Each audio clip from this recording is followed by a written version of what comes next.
Bapak Ibu untuk kegiatan sosialisasi dari calon guru penggerak mengenai disiplin positif. Tapi sebelum saya membawakan materi, ada sambutan dari Bapak Kepala Sekolah Kepala Persatuan.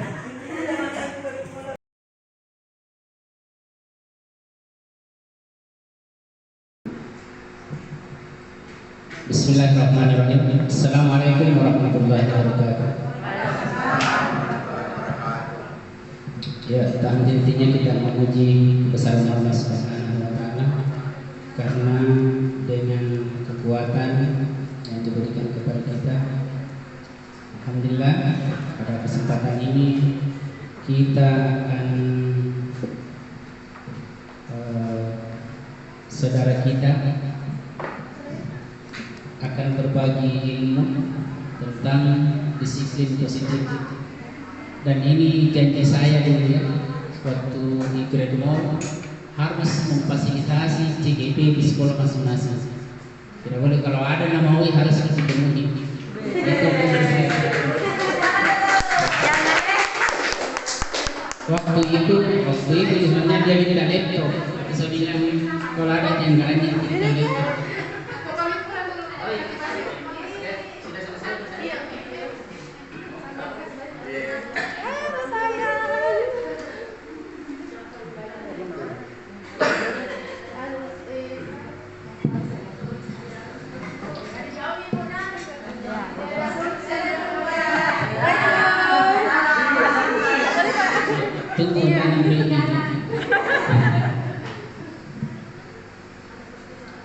Saya lanjutkan.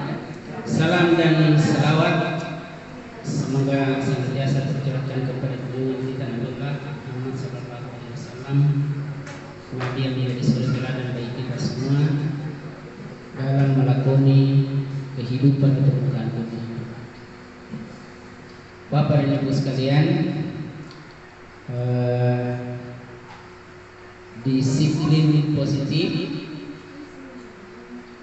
itu menurut yang ada dalam pikiran saya, membangun disiplin positif itu identik dengan menyadarkan siswa akan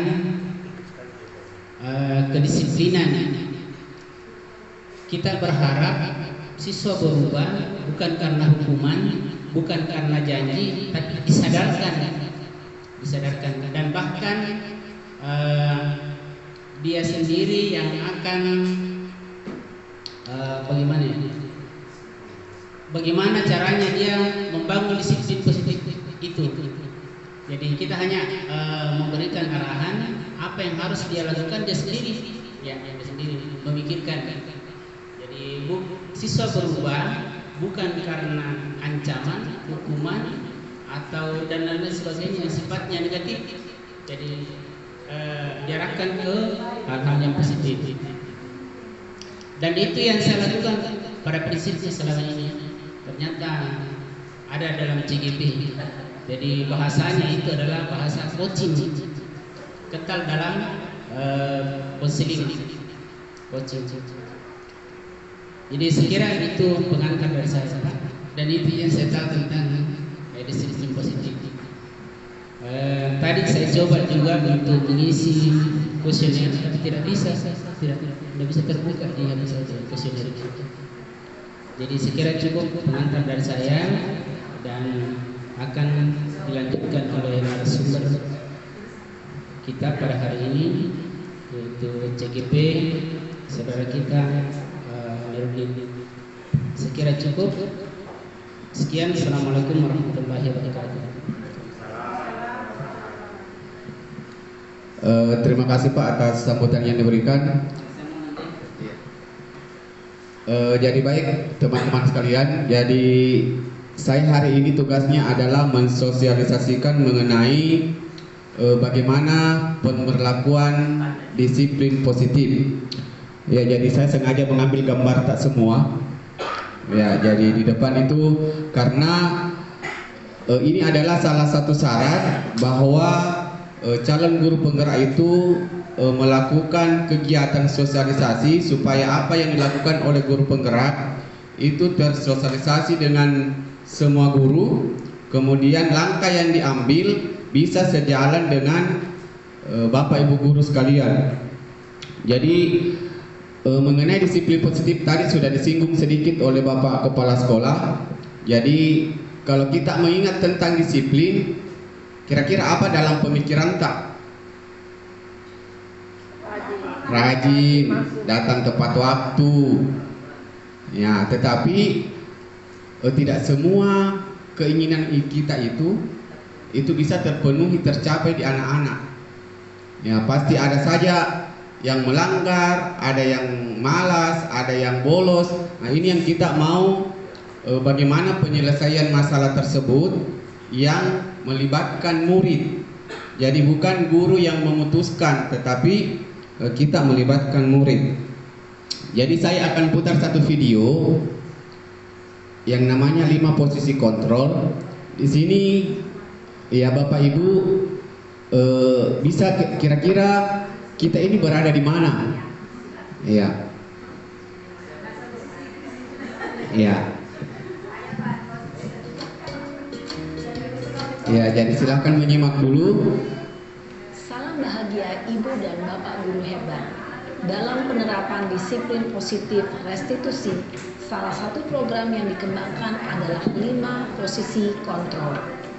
5 posisi kontrol dalam restitusi adalah proses perjalanan seorang. Ya, jadi sebentar kita akan lanjut ke ini masih contoh. Pada video kali ini kita akan membahas tentang 5 posisi kontrol yang dikembangkan oleh Diane Gossen dan contoh penerapannya.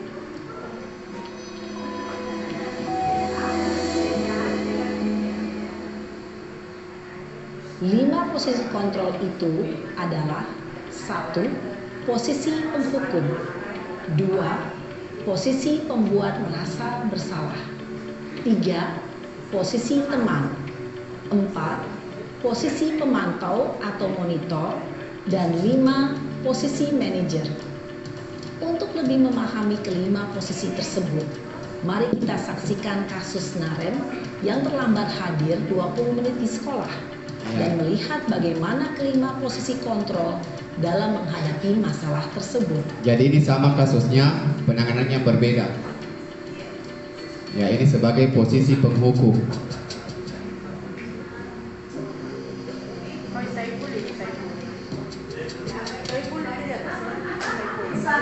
Ya. Naren, sini kamu. Selalu terlambat. Kamu deh, pasti terlambat. Maaf Bu, saya... Apa? Apa coba? Alasan kamu apa lagi? Kapan sih kamu tidak terlambat? Malas sekali ya kamu jadi anak. Saya... Dasar pemalas. Gak kapok-kapok sih kamu. Sudah berapa kali terlambat? Sana, kamu keliling lapangan basket 2 kali. Kenapa saya harus keliling lapangan basket Bu? Kenapa? Kamu melawan ibu? Berani-beraninya jawab. Sudah terlambat, masih berani jawab pula. Sekarang, keliling lapangan basket 5 kali sekalian. Biar kapok.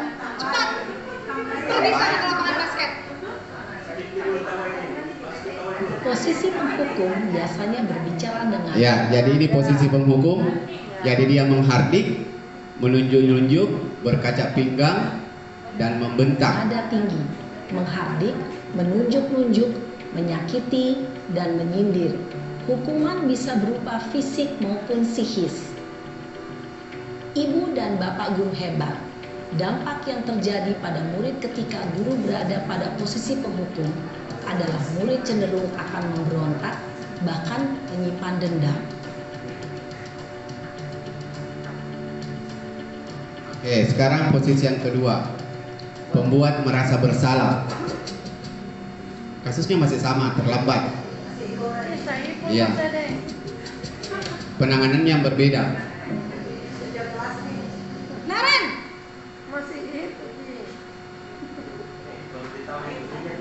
Selamat pagi Bu. Naren, kamu kenapa terlambat lagi, nak? Siapakah dia? Ya Tuhan, Naren. Kamu senang ya bikin ibu susah ya? Kalau kamu terlambat lagi, nanti ibu yang ditegur bapak kepala sekolah, nak. Disangka ibu tidak bisa membina kamu. Duh, gimana ini? Maaf Bu. Duh, Gusti Naren. Kamu suka ya kalau ibu ditegur bapak kepala sekolah? Terus, sekarang ibu harus tulis apa ini di buku absen? Ini kamu sudah sering terlambat loh. Ibu harus apa coba? Maaf Bu. Maaf sekali. Ya sudah, lain kali jangan bikin ibu susah lagi ya nak ya. Ibu tidak akan kuat lagi kalau kamu begini terus. Bisa jantungan kalau ibu tegur bapak kepala sekolah. Sana cepat ke kelas. Maaf ya Bu. Maaf sekali. Ya. Posisi pembuat rasa bersalah berbicara dengan nada tenang, cenderung lembut. Namun kata-kata yang diutarakan kata-katanya pelan tapi menusuk. menjadi orang yang gagal. Memandang buruk dirinya sendiri, merasa tidak berharga, dan tidak sanggup membahagiakan orang lain. Ketika guru mengambil posisi pembuat rasa bersalah, murid akan menganggap dirinya yang bersalah dan ia akan menyimpan emosi negatif tersebut di dalam dirinya. Oke, lanjut ke posisi teman. Masih sama.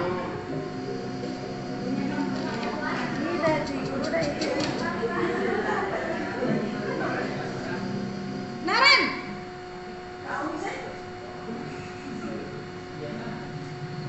Selamat pagi Bu.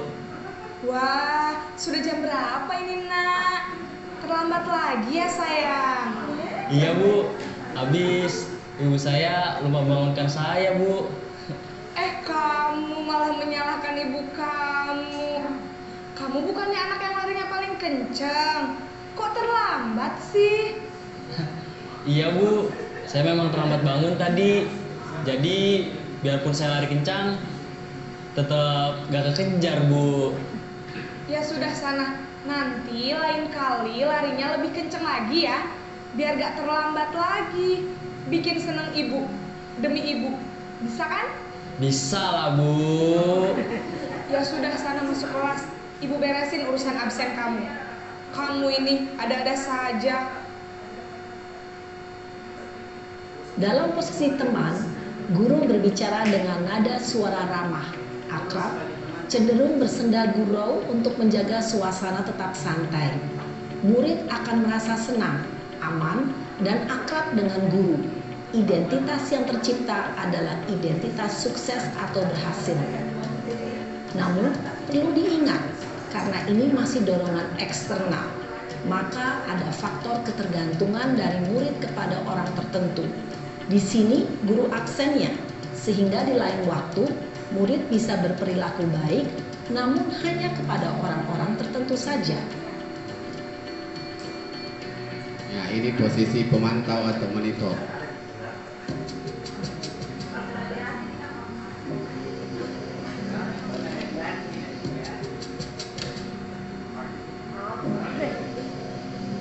Naren,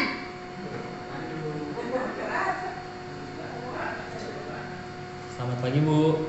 Naren, apa peraturan sekolah kita tentang jam berapa kita harus masuk sekolah, nak? Kita harus di sekolah jam 7 Bu. Iya betul, sekarang sudah jam 7.20. Naren sudah tahu konsekuensinya jika terlambat hadir. Paham Bu. Saya harus tinggal kelas pas jam istirahat selama 20 menit. Iya benar, konsekuensinya demikian. Jadi nanti jam 9.30 pas istirahat, kamu harus tinggal di kelas, kerjakan tugas tambahan untuk ketertinggalan kamu, ya? Baik Bu. Posisi pemantau mengandalkan penghitungan atau data untuk mengontrol murid. Guru mengarahkan murid berdasarkan peraturan dan konsekuensi. Seorang pemantau menunjukkan bahasa tubuh dan ekspresi wajah yang datar dan cenderung formal. Oke, yang terakhir, posisi manajer.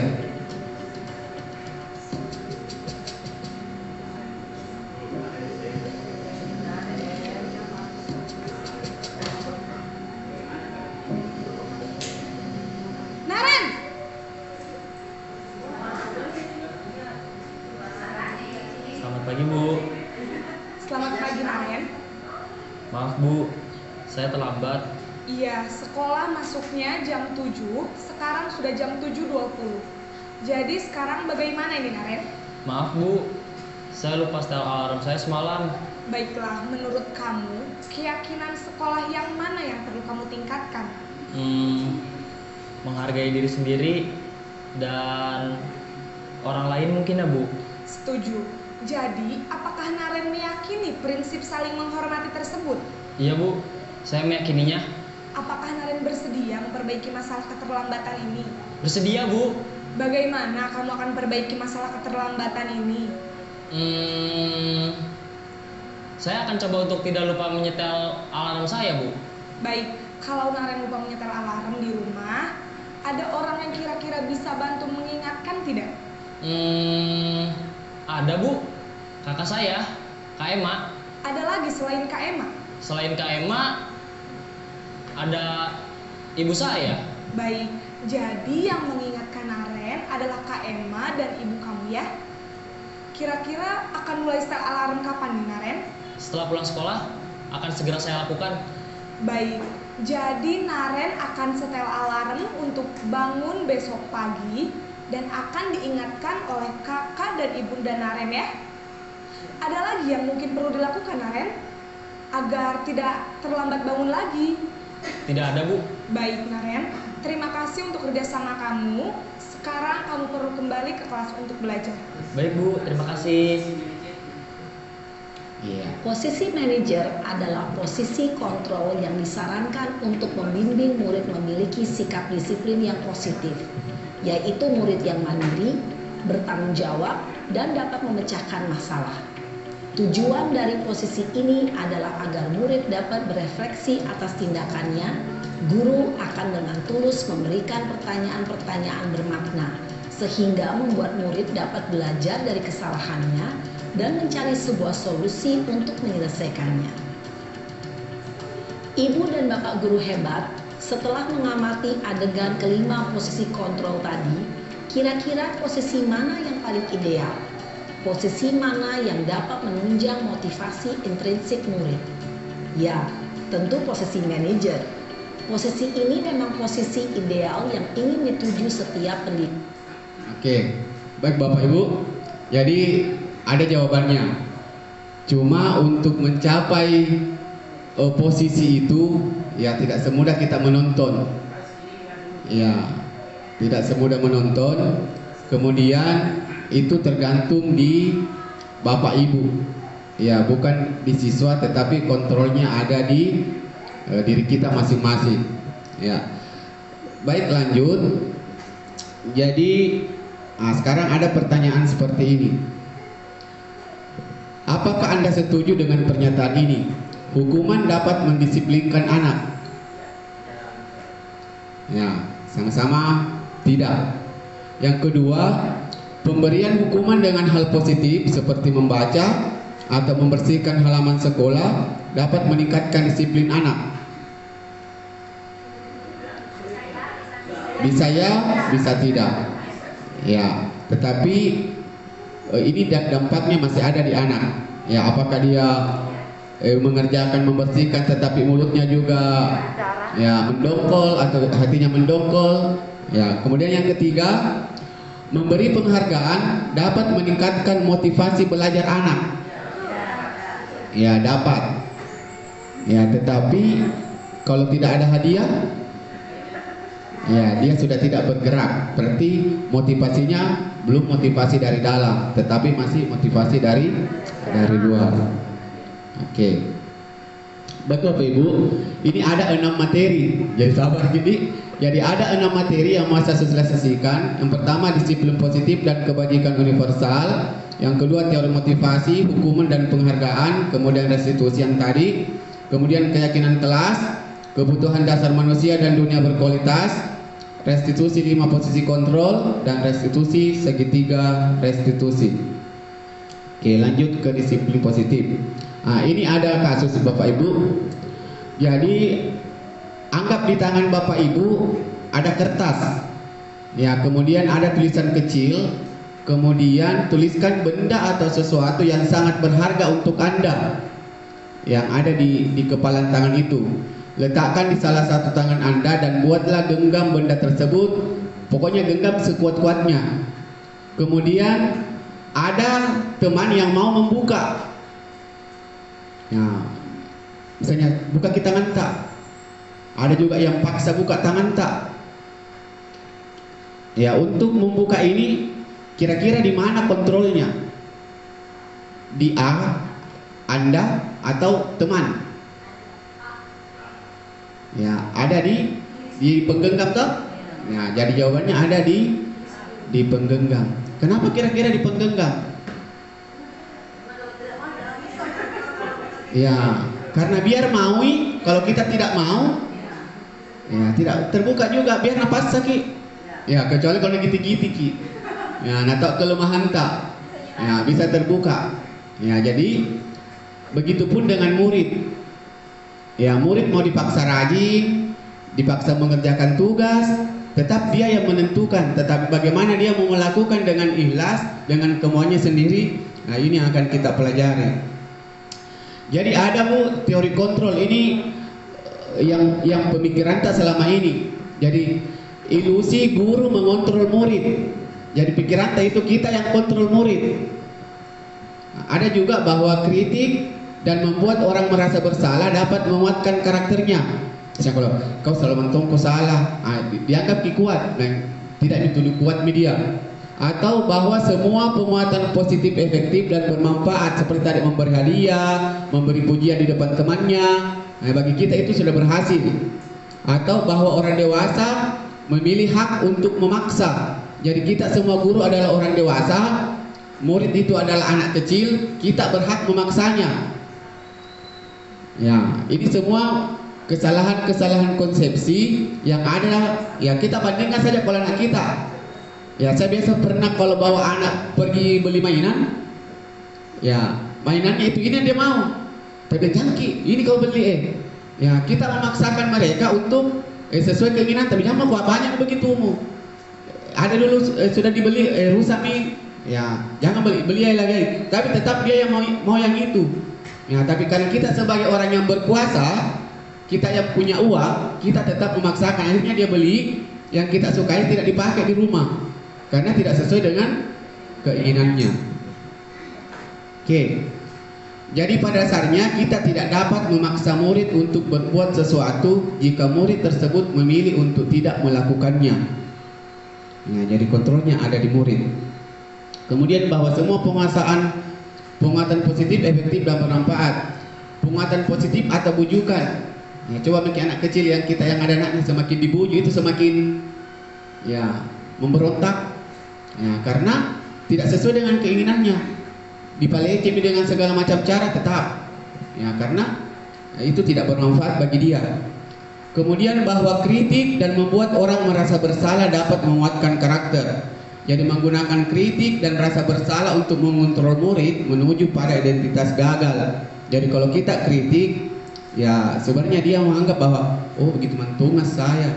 Iya biar ibu kasih begitu mak, salah mentunga. Ya ini posisi. Kemudian bahwa orang dewasa memilih hak untuk memaksa. Ya orang dewasa percaya bahwa mereka memiliki tanggung jawab untuk membuat murid-murid berbuat hal-hal tertentu. Jadi pokoknya murid itu dibawa kekuasaan tak, padahal 32 murid di kelas semuanya berbeda, tidak bisa kita kuasai. Ya, akhirnya kita yang masuk langsung. Ya. Nah, sekarang ini siapa sesungguhnya yang memiliki kontrol? Kita mencoba mengubah orang agar berpandangan sama dengan kita. Tidak bisa Ki. Ya sama dong mungkin dengan bapak kepala sekolah, saya, bapak ibu guru, masing-masing memiliki keinginan. Dan keinginan kita itu mau diterapkan kepada orang lain yang memiliki selera berbeda. Ya tidak bisa kita paksakan. Kemudian perilaku buruk dilihat sebagai suatu kesalahan. Semua perilaku memiliki tujuan. Contoh tadi bapak ibu, saya mengajar di kelas 9D. Ya, saya berusaha 9E, saya berusaha mengontrol diri. Ya, karena 3 orang yang terlambat. Ya, saya absen. Di mana ini tidak ada? Bilang temannya, ada juga kayaknya Pak, tapi tidak masuk. Ya, Saya dulu ku kontrol dulu diriku, kasih pesanan nih. Ya, akhirnya saya ke tempatnya Singgara, ada semua di situ 3. Nah, ternyata mereka terlambat, itu ada semua penyebabnya. 1, lapar. Jadi ada tujuannya sehingga dia melakukan sesuatu, lapar jadi sehingga dulu makan. Yang 1 diantar adik, 3 adiknya, 2 adiknya bergiliran diantar, dia yang terakhir, akhirnya terlambat dia. Yang 1 lagi menjaga dulu adiknya baru ke sekolah. Nah, masing-masing ada kebutuhan alasannya. Ya. Kemudian orang lain bisa mengontrol saya. Tidak ada, hanya Anda yang bisa mengontrol diri Anda. Kemudian saya bisa mengontrol orang lain. Anda tidak bisa mengontrol orang lain.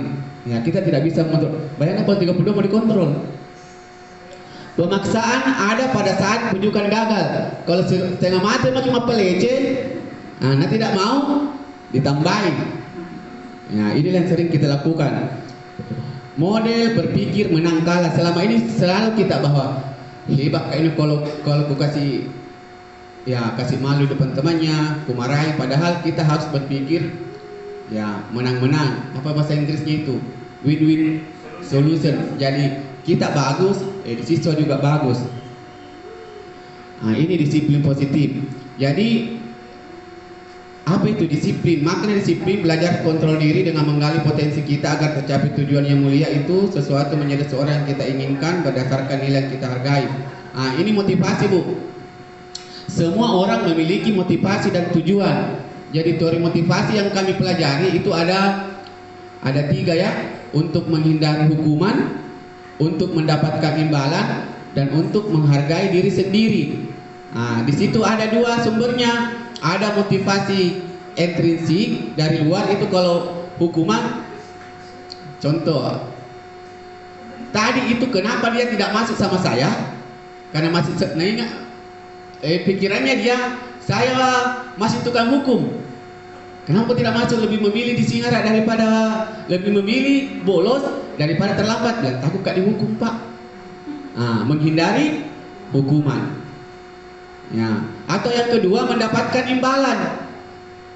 Siapa yang paling rajin, ya saya akan beri hadiah. Berarti dia masih mengharap imbalan. Ya, tapi tingkat yang kita inginkan adalah untuk menghargai diri sendiri. Jadi saya tanya tadi, kalau kamu masuk, anggaplah terlambat, tapi kamu masuk, apa yang kamu dapat? Bilang ikut ke pelajaran, Pak. Sekarang kalau kamu terlambat, tidak masuk, tinggal di warung, apa yang kamu dapat? Tidak ada. Nah, dia yang dibawa kepikirannya ke situ. Kemudian posisi kontrol itu tadi 5, ya, yang tadi dijelaskan. Kemudian ini kebutuhan dasar manusia. Semua kita, Bu, memiliki kebutuhan dasar. Sekarang saya tahu kebutuhan dasar tak apa? Lapar, mengantuk. Ya, karena itu adalah kebutuhan jiwa fisik. Ya, begitupun dengan anak, dia memiliki kebutuhan dasar yang harus dia penuhi sehingga dia bertindak. Belum istirahat, baru pergantian jam dia sudah pergi makan, karena ada ini kebutuhan laparnya yang harus dia penuhi sehingga dia bertindak walaupun melanggar ya tata tertib atau aturan, tetapi lebih penting itu kebutuhannya. Nah, ada juga karena penguasaan. Biasa itu ada anak-anak yang napukul orang. Anggaplah kalau kelas 3 memukul kelas 1. Kenapa kelas 3 memukul kelas 1? Karena yang kelas 3 itu merasa berkuasa dibanding kelas 1. Dia mau diakui. Kemudian ada juga karena kasih sayang dan rasa diterima. Ya, yang dia melakukan itu. Jadi ada anak-anak yang bertingkah di kelas karena dia tidak dapat kasih sayang di rumahnya, sehingga dia butuh perhatian. Pokoknya bikin apa yang bisa supaya dilihat Ki. Seperti Abi itu. Ya, Abi itu dia tidak dapat kasih sayang di rumahnya, sehingga di sekolah apapun yang lakukan, pergi midi kita baru sambar lagi bikin. Ya, karena dia itu butuh kasih sayang. Ya, coba palece-palece baru tenang lagi itu, tapi sebentar begitu lagi itu. Ya, karena ini dia butuh kasih sayang dan rasa diterima. Kemudian ada kesenangan. Ya, biar bukan jam olahraga, tetapi kalau ada kesempatannya olahraga, dia akan olahraga. karena kesenangannya di situ. Ya, karena kesenangannya di situ. Atau kebebasan. Ya, tadi saya umumkan, Bu, yang kelas 8 dan kelas 9 bisa pulang berteriak seperti gol. Ya, berarti anak-anak ini butuh kebebasan. Ya, ini mungkin yang perlu Bapak Ibu kita semua sepemahaman. Tapi sekali lagi tidak semudah menonton video. Ya, karena ini butuh proses. Kemudian mengontrolnya itu tidak sekali, 2 kali, 3 kali, tapi mungkin nanti tamat baru mungkin dia sadari. Ya, mungkin bukan kita yang nikmati hasil dari apa yang kita lakukan. Ya, jadi anak kecil itu yang sering dimarahi waktu kecil itu akan terbawa sampai besar. Jadi ada istilahnya seperti ini Bapak Ibu. Ada anak itu kalau kecil umur 1 sampai 5 tahun memang suka majallo. Pokoknya biar dia pergi dibawa pergi di pasar, pada kinanya tidak majallo itu. Nah, perlihatkan semua sama orang tidak. Pokoknya dia lakukan karena itu memang masanya itu. Ya. Tapi kalau masih ada orang suka menangis keras, kemudian dia sudah dewasa, berarti ada masanya di situ yang tidak terselesaikan. Ada yang tidak terselesaikan. Ya, tidak terlampiaskan di umur 1 sampai 5 tahun itu. Ya, ini ada. Ya, apakah terlalu bahagia waktu kecil sehingga menangisnya tidak terlampiaskan? Ya, nanti pada saat besar baru dia banyak menangis besar jika mendapatkan sesuatu atau ada keinginannya yang tidak terpenuhi. Jadi masa kecilnya 1-5 tahun itu ada yang tidak terselesaikan. Nah, sekarang apa itu disiplin? Ya, tadi disiplin kita berkatakan rajin. Jadi disiplin itu membuat orang menggali potensinya menuju sebuah tujuan apa yang dia hargai. Anak-anak itu sudah tahu terlambat, tapi dia tidak bisa dikontrol dirinya untuk tidak terlambat. Kenapa? Tidur lambat, bangun kesiangan. Ya. Atau di rumahnya pagi-pagi disuruh urus sapi, disuruh urus bebek.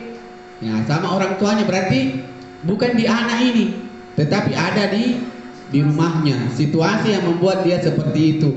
Tapi apakah kita pernah bertanya atau tidak? Nah, kita hanya kenapa terlambat? Kenapa kok terlambat lagi? Kenapa kok terlambat lagi? Nah, kita tidak pernah yang membuat dia terlambat.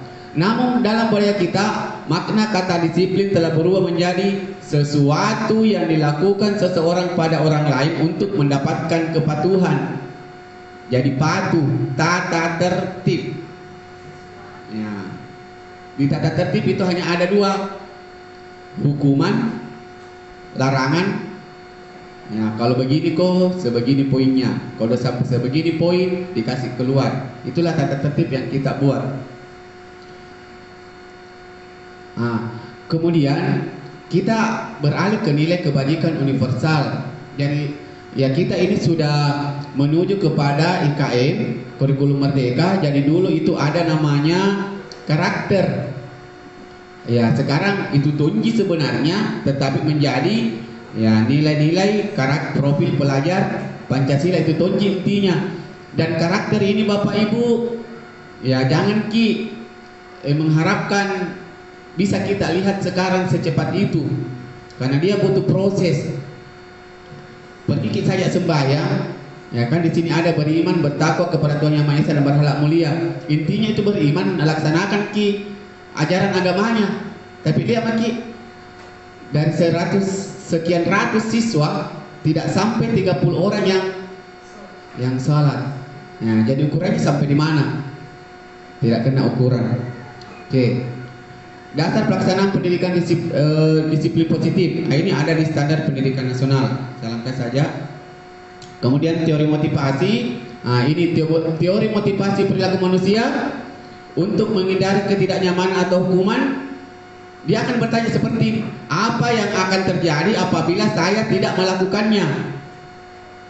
Kalau saya tidak pungut sampah, atau kalau saya tidak datang cepat paling saya disuruh pungut sampah, saya disuruh bersihkan WC, biar nih deh bersihkan mak WC, terlambat nih. Tuh? Atau saya dijemur, atau saya disuruh keliling lapangan. Nah, kalau dia merasa sanggup itu dia lakukannya.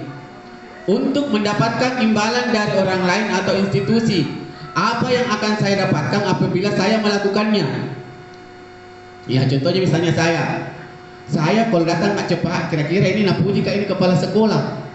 Atau kalau saya datang terlambat, apakah saya ditegur oleh kepala sekolah? Nah, ini masih tanda tanya bagi saya. Karena saya mengharapkan imbalan dari orang lain. Saya mau kan dipuji, datang cepat. Kalau ku tahu ada kepala sekolah, kalau tidak ada terlambat mak tidak tahu kepala sekolah. Nah, karena saya mengharapkan imbalan. Nah, yang ketiga, untuk menghargai diri sendiri. Saya akan menjadi orang yang seperti apabila saya melakukannya. Ya, apakah ada guru, ada kepala sekolah, ya siswa itu sadar dengan sendirinya. Inilah tujuannya disiplin positif. Jadi disiplin yang berasal dari dalam. Nah, selalu kita mendengar merdeka, bilang enaknya itu anak merdeka. Ya, apa itu sebenarnya merdeka? Ya, menurut Ki Hajar Dewantara, merdeka itu artinya tidak hanya terlepas dari perintah, akan tetapi juga cakap buat memerintah diri sendiri. Ya, Adami terbangun dalam dirinya bahwa saya harus melakukan ini untuk kepentingan diri saya. Hukuman dan penghargaan. Ya, ini ada contoh Bapak Ibu. Ya, saya ambil namanya Sarip. Sarip kurang menguasai pelajaran matematika, sehingga pada saat pelajaran tersebut berlangsung, dia lebih banyak berdiam diri atau menggambar di buku pelajarannya. Biasa itu ada anak-anak Bu menggambar di belakangnya. Pada saat guru matematikanya, ya saya kasih nama Pak Rizal menanyakan pertanyaan, Sarip menjadi gugup dan tak sengaja menjatuhkan tasnya dari kursi, serta tiba-tiba menjadi gagap pada saat berupaya menjawab. Seluruh kelas pun tertawa melihat perilaku Sarip yang berbicara tergagap dan terkejut tersebut. Pak Rizal pada saat itu membiarkan teman-teman Sarip menertawakan Sarip yang tergagap dan malu luar biasa, dan malahan minta Sarip untuk maju ke depan dan berdiri di depan kelas sambil menunjuk hidungnya karena tidak bisa menjawab pertanyaan Pak Rizal.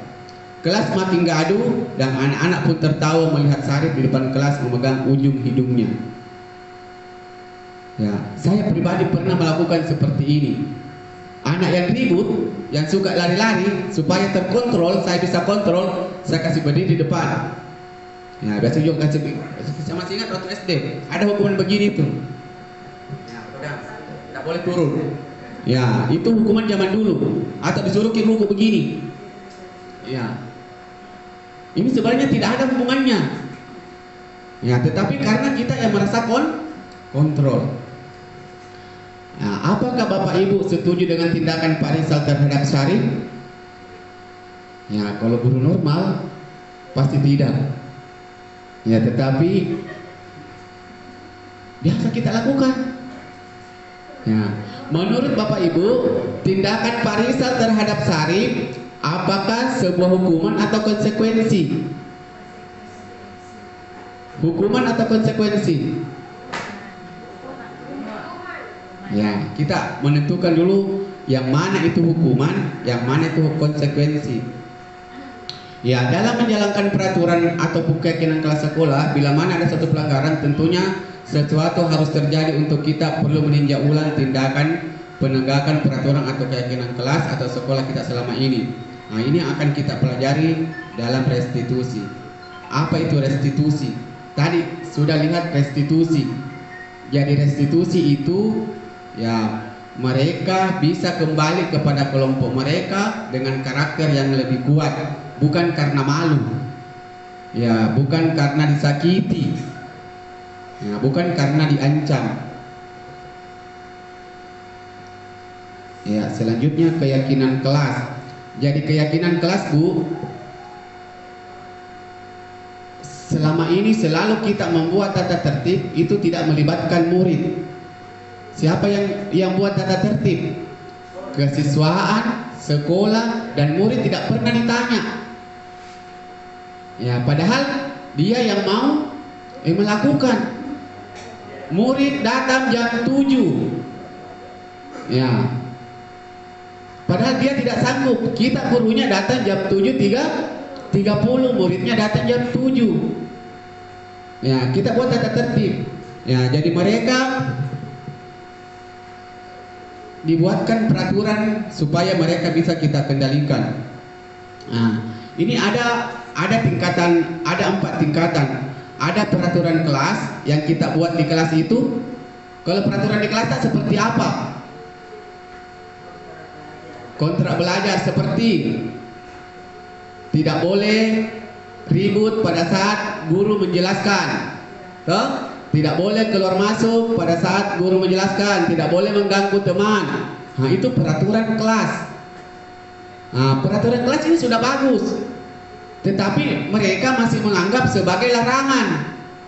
Kita punya anak-anak kalau dilarang, tambah dilarang, tambah ya lakukan. Kita belum membentuk keyakinan kelas. Nah, apa itu keyakinan kelas? Dilarang mengganggu teman yang sedang belajar, dilarang ribut pada saat guru sedang menerangkan. Kira-kira kalau itu sikap apa itu? Saling menghargai. Ini yang mau kita sampaikan ke anak. Kita saling menghargai, saling menghormati, ya, antara satu dengan yang lain. Kemudian terjadilah lingkungan positif. Mereka kalau sudah saling menghargai, kelas akan tenang, kemudian mereka bekerja sesuai dengan pekerjaannya. Dan ini kalau sudah terjalin satu kelas, semua kelas seperti itu, maka akan menjadi budaya positif. Nah, ini Bu. Di sini ada yang warna hijau, ada warna putih. Ini sama-sama ditulis kesepakatan kelas, tapi di sini ada keyakinan kelas. Bapak Ibu bisa bandingkan perbedaannya. Jadi ada TK kesempatan kelasnya, datang tepat waktu, mengucapkan salam. Akhirnya biasa kalau kita seperti itu, ada anak-anak datang tidak ucapkan salam, suruh keluar dulu. Nah, ucapkan salam, ucapkan salam, masuk lagi. Nah, kan itu peraturan kelas. Menjaga kebersihan sekolah, berdoa sebelum dan sesudah kegiatan, aktif dalam pembelajaran, tertib. Nah, ini ada juga kesempatan seperti ini. Kami guru dan murid yang saling menyayangi. Ini ada tanda kuning Bu. Saling menyayangi itu adalah keyakinan kelas, kebijakan, kebajikan universal. Kemudian kami murid yang semangat belajar. Ada semangat. Kami murid yang peduli dengan teman-teman. Ini yang tidak mengganggu temannya. Kalau ada temannya sakit, ngebantu. Ya, ini yang diharapkan. Kemudian, ya, ini tadi. Ini apakah masuk keyakinan kelas atau konsekuensi? Selalu kembalikan buku pada tempatnya. Keyakinan kelas apa kira-kira kalau anak-anak sama kalau di perpustakaan, anak-anak begitu membaca, hambur atau sama ini, ya tidak mengembalikan. Selalu kembalikan buku pada tempatnya. Keyakinan apa yang kita bangun di situ? Anak-anak itu belajar apa? Bertanggung jawab. Oke. Kemudian dilarang mengganggu orang lain. Ini kan peraturan kelas, dilarang mengganggu orang lain. Keyakinan apa yang kita bentuk di anak? Ya, menghormati dan menghargai orang lain.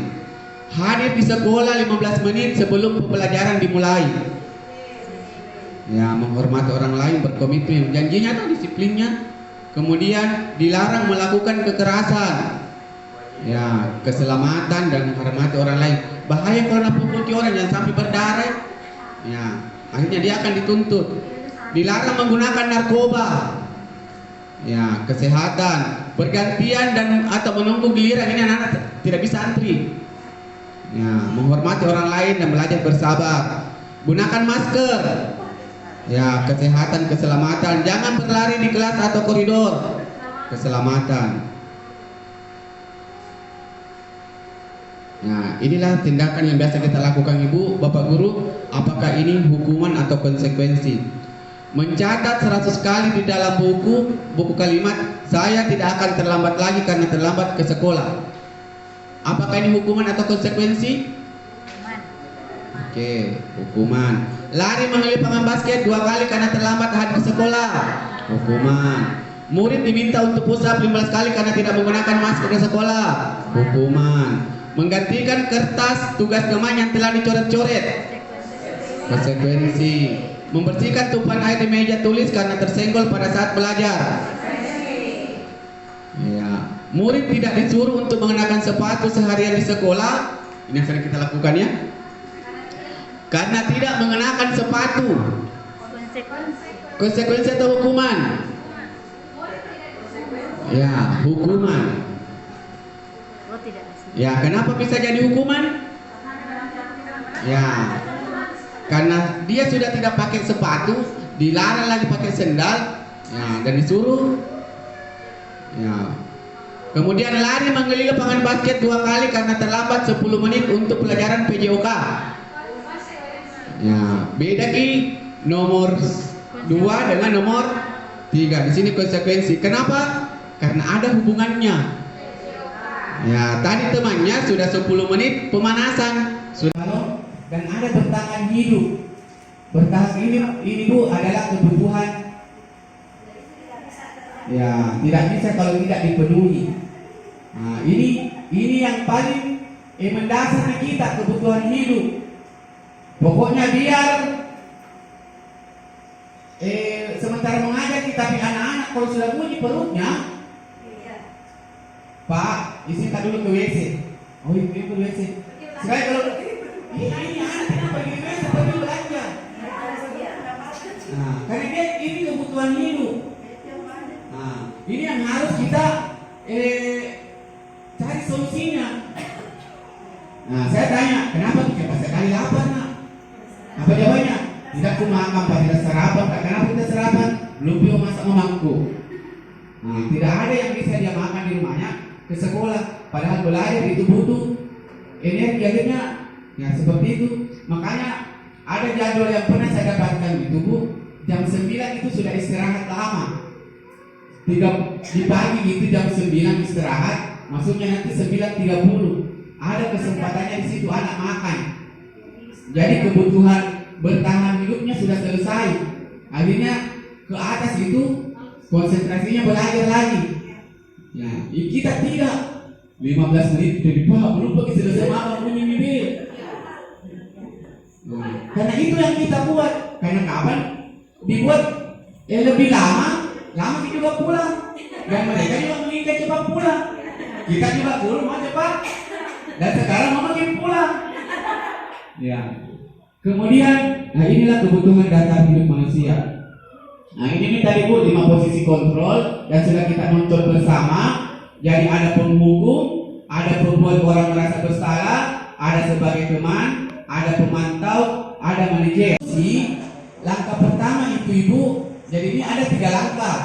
Ada menstabilkan identitas, ada validasi kebutuhan, dan ada menanyakan keyakinan. Yang normalnya itu adalah menstabilkan identitas. Nah, yang mana itu menstabilkan identitas? Setiap orang pasti pernah melakukan kesalahan. Terlambat Ki? Iya, saya juga pernah kayak terlambat, bahkan mereka juga terlambat. Nah itu menstabilkan identitas. Nah, bukan langsung, Komando paling suka terlambat. Itu tidak menstabilkan itu. Sudah ya. Kamu bukan satu-satunya yang pernah melakukan ini. Ya, misalnya anak berkelahi. Gimana? Karena pasti kalau berkelahi, ada orang bilang pasti emosi gitu. Nah iya Pak, emosi mantoma. Nah kasih begitu, masa anak bilang Kak begini, tidak begitu Kak. Maksudnya masukin dulu di dirinya. Kayak seperti dia ini, kayak sebentar itu dia sudah mau berbicara lagi.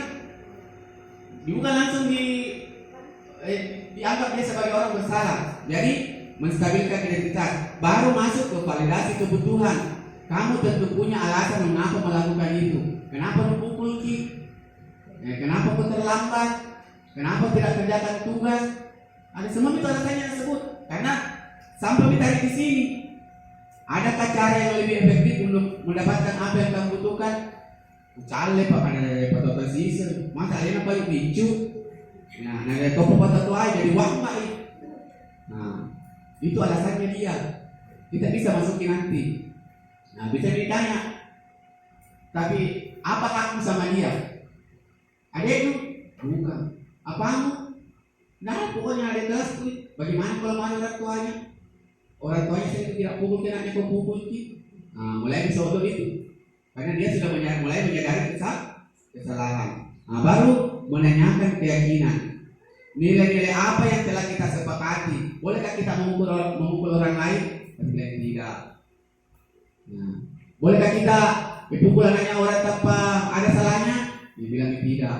Sekarang apa yang kamu lakukan dengan orang ini, anak ini? Pasti siapa minta maaf dan tidak mau lagi begitu. Nah, dia menyelesaikan, bukan kita. Dia mau minta maaf, nah? Atau kebagian orang tua yang minta maaf sih. Nah, itu bukan. Dia yang menyampaikan sendiri.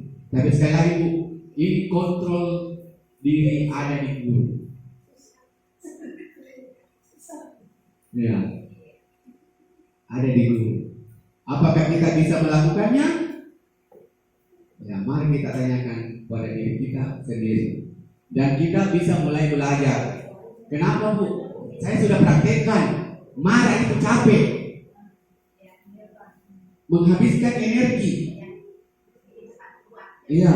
Kemudian yang kedua, tidak jalan di kegiatan kita, tidak selesai karena dirambah mana. Pokoknya semuanya diungkit masa lalu. Apalagi orang kelas 3. Ini dari kelas 1 kok begitu, tidak berubah sampai sekarang. Kapan kamu mau berubah? Tidak ada waktumu. Gimana? Dari kamu ke sekolah pindah. Oh, itu sudah terakhir itu. Atau kasih keluar? Jangan Pak, tidak. Bayangkan itu Aidil. Toh, Aidil seandainya